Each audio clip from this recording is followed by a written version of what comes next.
धन्य है, धन्य है, धन्य। श्री भागवत जी की कृपा करुणा धन्य है, धन्य है, धन्य है।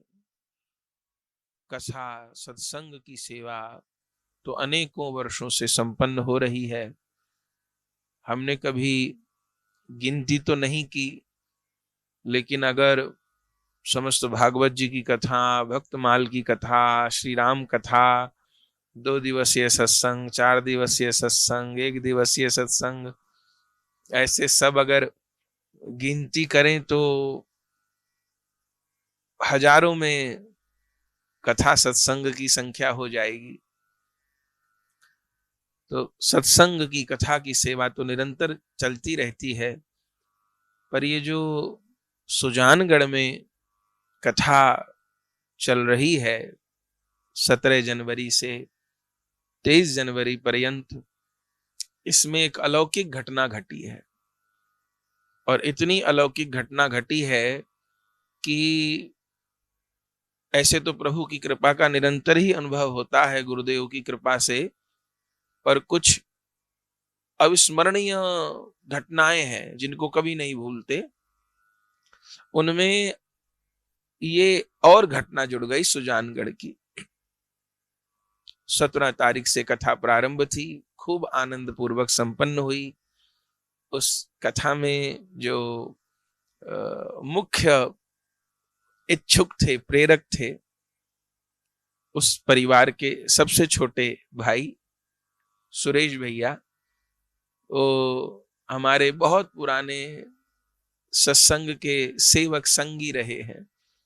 हम जब शरीर की आयु में 13-14 वर्ष के होंगे, तब से वो कीर्तन की, सत्संग की सेवा हमारे संगी संग करते थे। हमसे आयु में 12-15 वर्ष बड़े थे, लेकिन जब हमारे शरीर की आयु 13-14 वर्ष की थी, तब भी उनका श्रद्धा और आदर वाला भाव था।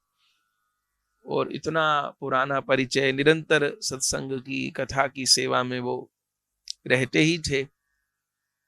और अब इतने वर्षों बाद उनके मन में ये संकल्प उदय हुआ कुछ महीने पहले कि भागवत जी की कथा हो। कई भाई बहन हैं, वो 5 भाई हैं, 7 बहनें हैं, तो सब मौजूद हैं। तो भागवत जी का अनुष्ठान हो, माता पिता की श्रद्धांजलि हो जाएगी, सब परिवार के द्वारा भागवत जी संपन्न हो जाएंगी। और उन्होंने दिव्य रूप में सारे परिवार ने मिलकर, सब भाई बहनों ने मिलकर के बहुत सुंदर अनुष्ठान यहाँ विराजमान किया। हम भी वृंदावन से सुजानगढ़ आए, खूब दिव्य रूप में भागवत जी की शोभा यात्रा, भागवत जी का पूजन। और सुरेश जी के जो सबसे बड़े भाई महावीर प्रसाद जी, वो परिवार में पिता की तरह हैं, तो उन्हीं से सब काम करवाए जा रहे थे। संकल्प भी, भागवत जी का पूजन भी, शोभा यात्रा, और एकदम स्वस्थ। आयु तो 75 वर्ष की थी, लेकिन एकदम स्वस्थ। उनके सब बेटे, बहू, बेटियां, सब भाइयों के बच्चे लगभग सब उपस्थित थे। खूब दिव्य रूप में कथा हो रही थी, अभी भी हो रही है। लेकिन अलौकिक घटना ये घटी कि 2 दिन उन्होंने खूब प्रेम पूर्वक कथा श्रवण की। और भैया तो बहुत पहले से आश्रित थे ही, और घर परिवार के अनेकों बच्चे भी आश्रित थे, लेकिन स्वयं उनके बड़े भाई और उनकी भाभी ये महाप्रभु जी के चरणाश्रित नहीं थे। तो 17 तारीख को कथा सुनी, 18 तारीख को कथा सुनी खूब प्रेम पूर्वक, और 18 को एकादशी थी। उनके बड़े भाई प्रत्येक एकादशी का व्रत नहीं रखते थे, खूब श्रद्धा पूर्वक एकादशी व्रत का पालन किया। और जबकि कहीं भी कथा होती है तो आखिरी दिन दीक्षा का समय रखा जाता है, लेकिन कथा के दूसरे दिन ही एकादशी को आप दोनों यजमान दंपति ने बहुत आग्रह किया कि हमको दीक्षा प्राप्त हो। और 18 तारीख की रात्रि में एकादशी को व्रत किया, तिलदान हुआ, तिल स्नान हुआ, और रात्रि में आपने दीक्षा ग्रहण की, श्री महाप्रभु जी बड़े बाबा जी का चरणाश्रय ग्रहण किया। और आश्चर्य ये है कि एकदम स्वस्थ अवस्था में एकादशी की रात्रि को 4 बजे आप उठे हैं और हल्की सी घबराहट महसूस हुई है। सब घर के लोग निकट थे और निताई गौ राधे श्याम हरे कृष्ण हरे राम, निताई गौ राधे श्याम हरे कृष्ण हरे राम, राम राम राम राम राम राम राम राम कहते हुए आपने शरीर त्याग दिया, शरीर त्याग दिया। परीक्षित जी जैसी अवस्था हो गई। जैसा ग्रंथ में वर्णन है कि परीक्षित जी को भागवत जी श्रवण करके, और परीक्षित जी को तो 7वें दिन भगवान के चरण कमलों की प्राप्ति हुई, यहां तो 2 दिन की कथा श्रवण करके। जैसे वो भागवत जी के महात्म्य में वर्णन है कि नारद जी भक्ति ज्ञान वैराग्य के उद्धार के लिए सनकादिक भगवान से कथा का आयोजन कराए।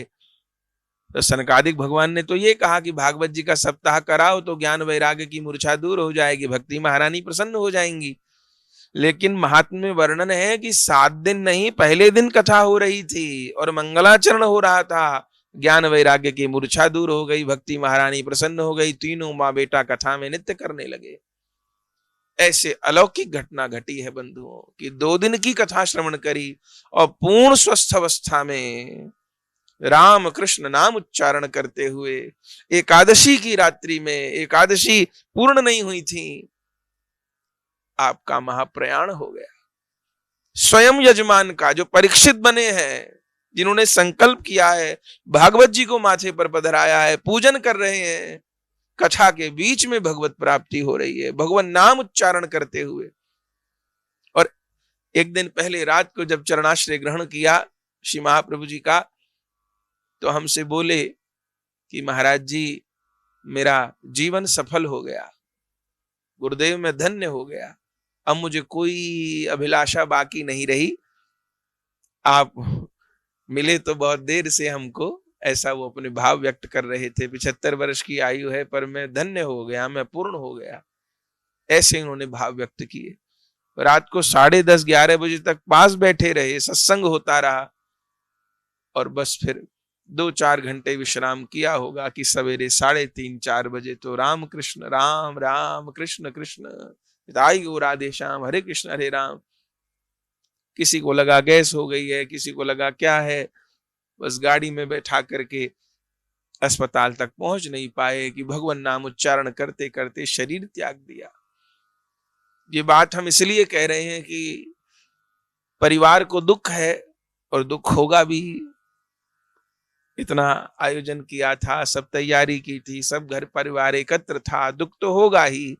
कोई घर का बड़ा ऐसे अचानक चला जाए, पर वास्तविकता यह है कि हमारे हृदय को बहुत सुख है।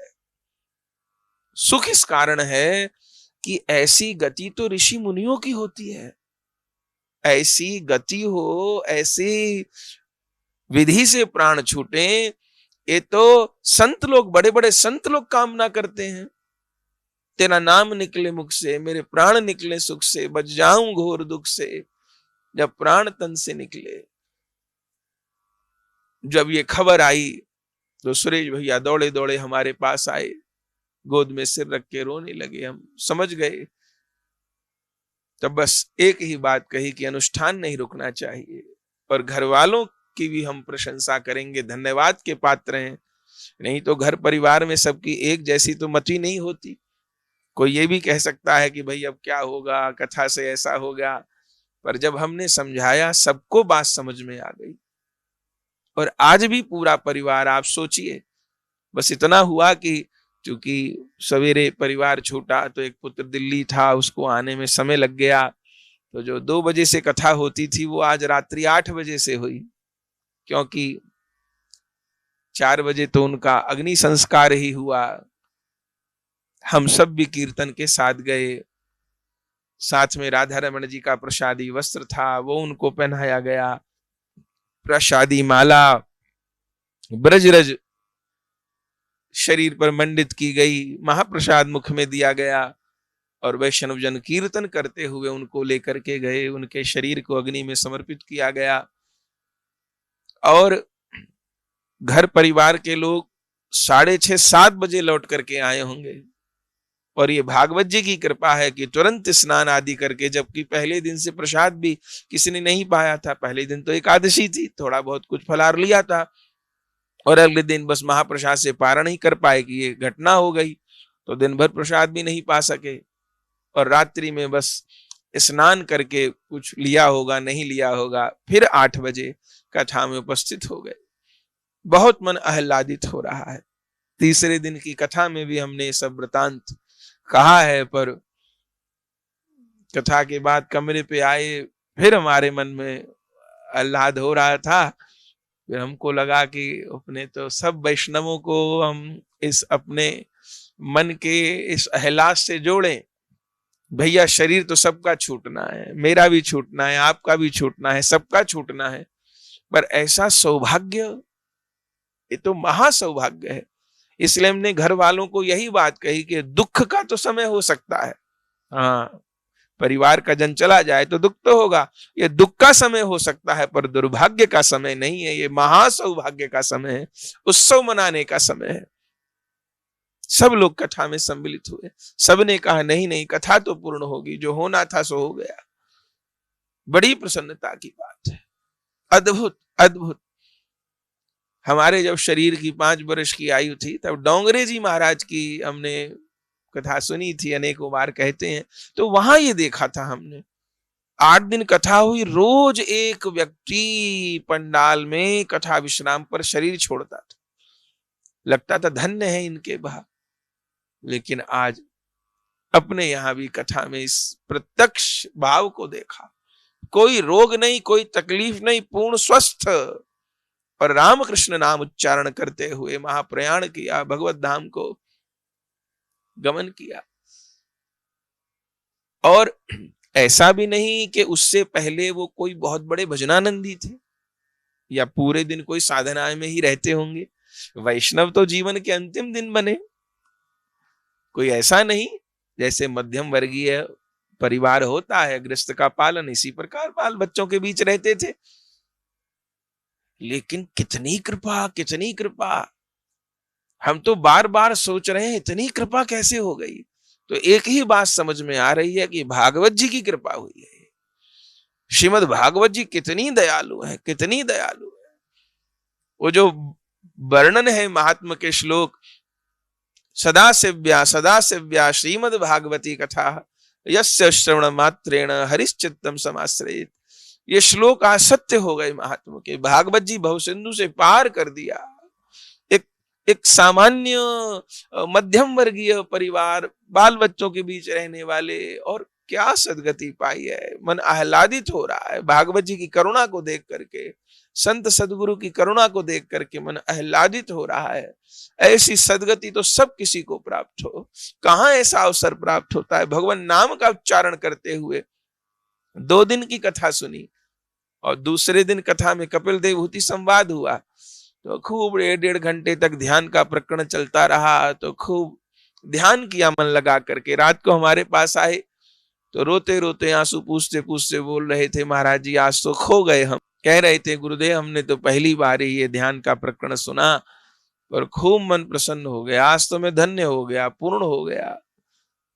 और कैसे प्रभु स्वीकार किए हैं, कैसे स्वीकार किए। जीवन के अंतिम दिन, माने शरीर छोड़ने के 5-6 घंटे पहले आश्रित हुए।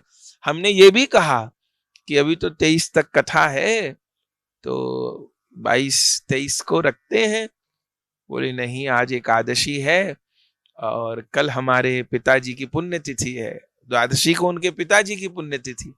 और आश्चर्य ये 23 साल पहले उनके पिताजी पधारे थे। तो जो उनके छोटे भाई हैं जिनका शरीर पूरा हुआ है, उनके छोटे भाई सुरेश जी, वो बहुत समय से सत्संग की सेवा में रहे।